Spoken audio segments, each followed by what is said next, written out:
Samreellaan liyyuudhaan namni si asfaraara'u hin jiramu jechuudhaan itti dubbatti.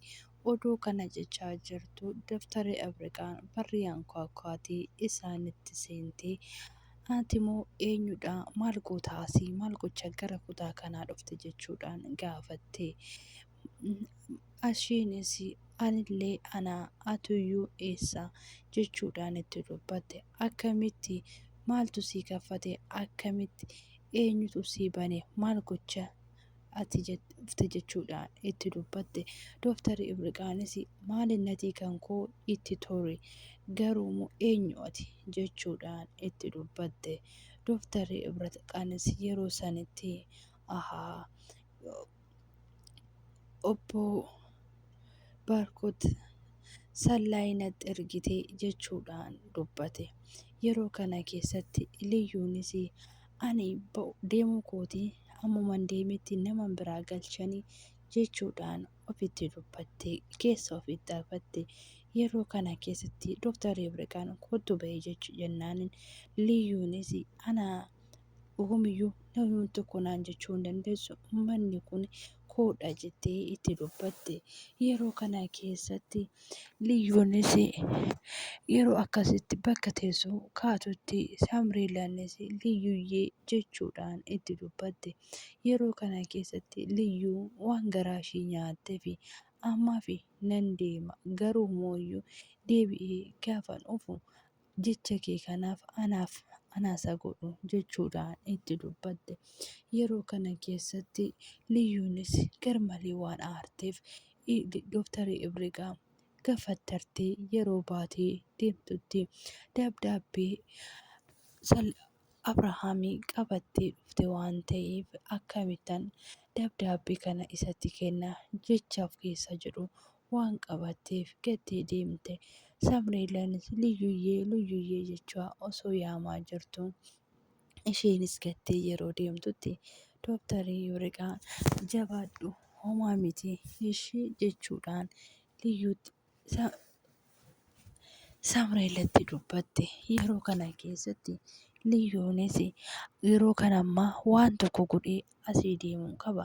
Xaalayaa fideefii dhufe kana eessa godhu laataa jechuudhaan yaada keessa ba'e. Amma yoon eessa godhee kan isaan argachuu hin dandeenye wayinii gudii koo Samreellaa maal gocha nama akkamiiti ani jasbaa akkamiiti. Ammamoo sababbiin ishee tanaa waan ani gochuu dhufe kan na qoarrate jechuudhaan dubbachaa turte. Yaa ta'u malee yeroo sanitti Doktari Samreellaan dhaabbattee waan isheen haasoftu hunda dhaggeeffachaa turte. Yooyyaa harka fuunee jaalatamtootaa fi kabajamtoota maamila chaanaalii siifan jalatti argamtan nagaan waaqayyoo isin haa baay'atu jecha har'amoo diraamaa baay'ee barumsa guddaa irraa argatu diraamaa Samreellaa jedhu isinii qabannee dhufne. Yeroo kana keessatti eessan hojjedha eessan galaata saaloonii oona kee na argan jechuudhaan yaada akkasii keessa galte. Isheenis honas godhee hoo eenyutu arga laata kanaafiyyuu tiraasii aappii jala gochuu qaba jechuudhaan gara tiraasii aappii jala keessee deemte. Yeroo kana keessatti erga jala gootee deemtee yeroo isheen ba'uu jettutti Doktari Ibriqaan karaa fi eddoo isheerra deemtu ishee takka taatalte. Isheenis akkas jette liyyuunis isheenis akkamitti maal gootaasii jettee gaafatte. Isheenis waan baay'ee rifatteef itti dubbii hin dubbanne gadi baatee biraa deemte. Yeroo kanatti Doktari Ibriqaanis maa inni kun jechuudhaan yaada ishee keessa galte. Yeroo kanatti Abrahaamii fi Baarkot bakka hojiitii yeroo deebi'an ture. Yeroo san keessatti Baarkot waliin osoo deemaa jiranuu Abrahaam baay'ee dadhabee amma kam galeetoo raftii godhuun qabaa jechuudhaan Baarkotitti dubbate. Baarkotis ishee baay'ee dadhabdee ana dadhabsuu obboleessa koo jechuudhaan itti dubbate. Yaa ta'u malee yeroo kana keessatti liyyuun balbala jaajjitee eessa nan ba'a maaloo jechaa turte. Yeroo kana keessatti yeroo isaan gara balbalaa dhufan Liyyuunis karaa duubaatiin jalaa baatee badde.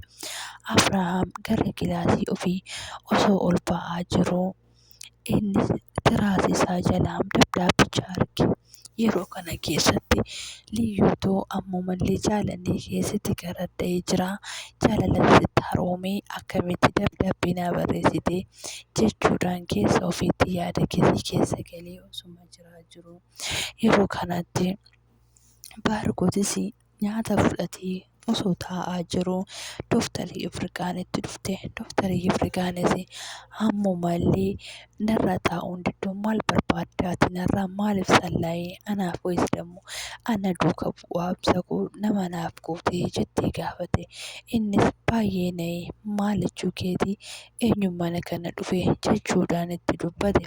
Dooktarri Ifirqaanis isheenis ofirra deebitee dogongoraa kuni mucayyoon tun eessa isheenii fa'iinsi dammoo fira Abrahaam ta'uu dandeessi jechuudhaan yaada keessa galte.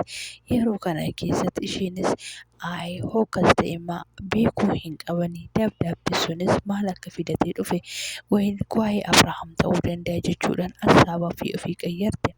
Yeroo kana keessatti isheenis maal jechuu keetii wayi malee hin dubbanne dubbadhu jedhee innis itti dubbate.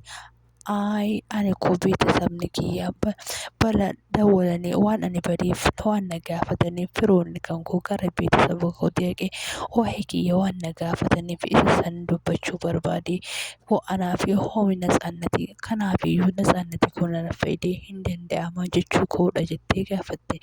Isheenis amma har'a ganama gahuu hin jiran jechuudhaan itti dubbate. Yeroo kana keessatti anarra dabartee beeksisa koo bira gahuu barbaadde moo jettee yoo isheen dubbattutti innis jalaa deebisuu hin dandeenye. Yeroo kana keessatti Abrahaam diina dawwalee akkam jedhee yeroo gaafatutti isheenis abbaatii galtee raftii kee fudhachaa jirtaa jettee gaafatte. Eeyyanii diinaa koo raftii koo fudhadhaan jira amma koo xiqqoon rafaa jedheetii jechuudhaan itti dubbate. Yeroo kana keessatti innis dabdaabbee lafa naa gootee jedhee gaafannaan dabdaabbee maalii jettee deebisteef. Ati dabdaabbee homaa naaf hin barreessinii jedhee gaafate. Jechuudhaan isheenis hojii ofii waan beektuuf laphee waan qabeef itti hin dubbanne. Yaa ta'u malee yeroo kana keessatti isheenis ishii bakka abbaatii waan gara hojiitti deebi'uun qaba jechuudhaan itti dubbatte. Yeroo kana keessatti hatattamaan Baarkotii dawwaltee Baarkot namtichi maal ta'ee dabdaabbee maalii naan jechaa jira jechuudhaan itti dubbate. Yeroo kana keessatti Baarkotis maalan beekaree jechuudhaan ati hin barreessiniifi jechuudhaan gaafate. Yeroo kana keessatti ani dabdaabbee maaliin barreessaa ani dabdaabbee homayyuu hin barreessiniif jettee deebisteef.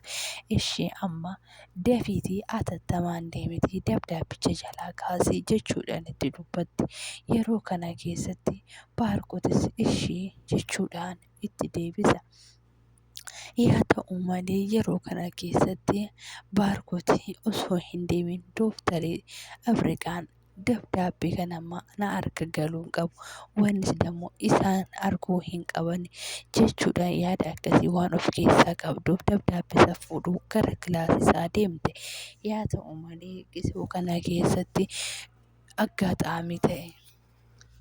Dabdaabbicha kaasuu yeroo inni deemti Dooktarri Ifirqaanis dabdaabbichi maal akka ta'e waan garaa ishee nyaateef ilaalchuudhaaf gara kutaa Abrahaam deemte. Abrahaamis fuutee maal jettee dabdaabbeen kun hoo fuudhe garuu isaan harka galuu hin ta'u. Ani dabdaabbee kana hoo fuudhe anattillee sababa fiduu danda'a. Garuu immoo dabdaabbee kana isaa malee nama biraa akka hin argine jechuudhaan itti dubbatte. Yeroo kana keessatti fuutee dabdaabbicha ilaaluu odoo barbaaddu ilaaluu hin dandeenye bakka jirutti deebistee gara kilaasii ofiitti deebite. Yeroo gara rujaajitee jiru Dooktariinis argitee yeroo ishiin jaajitutti Abrahaamis rafee waan ta'eef arguu hin dandeenye. Yaa ta'u malee Baarkot warra kilaasii isaa dhufee yeroo fuudhuu jedhutti qabatee ka'utti Abrahaam itti baannani. Abrahaam yeroo baananitti maal gochuu barbaadde maal gochuu kilaasii kana dhufte akkanaan rabbashne siin hin jenne raftee fuudha siin hin jenne jechuudhaan itti dubbate. Abrahaam itti barkutis waan deebisuuf wallaalee afaan waliidhaadhaan dabdaabbicha harka isaatti qabatee jaajjee hafe. Yeroo kanatti Abrahaam tiisisni wanna hundatti wa'ayxuuf shaggaa miti. Wanna hundumayyuu daffaruu wanna namni lafa godhee kaasuu hin jaalatin akka tiisisaa bakka hundatti xilliqin jedheen jechuudhaan itti dubbate. Dooftarii Ibriqaan yeroo sanitti jechi Abrahaam baay'ee waan ishee gammachiiseef itti koflaa turte. Yaa ta'u malee sa'aatii muraasaa booda Liyyoonis akka jaalala isaaf qabduu fi akka isa maatii isaa gattee hin deemuu hin barbaanne akka gocha isaanii ta'uu kan dabdaabicha barreessitee gadhofte. Liyyoon mulluci ani koo walitti oskine ganama koo muddamee tan ba'e malee dabdaabbicha geessee fi teechisee dhufee jechuu waan itti dhumte. Mul'icisi akkamitti amma koo akka nu biyyaa baane osoo hin taane akka nu biyya keessa jirru nu beekanii jedhee itti dubbate. Innis isheenis ani dabdaabicha nan barreesse malee koo eenyu akka barreesseef hin himu. Kanaafiyyuu beekuu hin danda'an jettee deebiste. Viidiyoon teenyarraa isa kana fakkaatti turti gari baay'ee.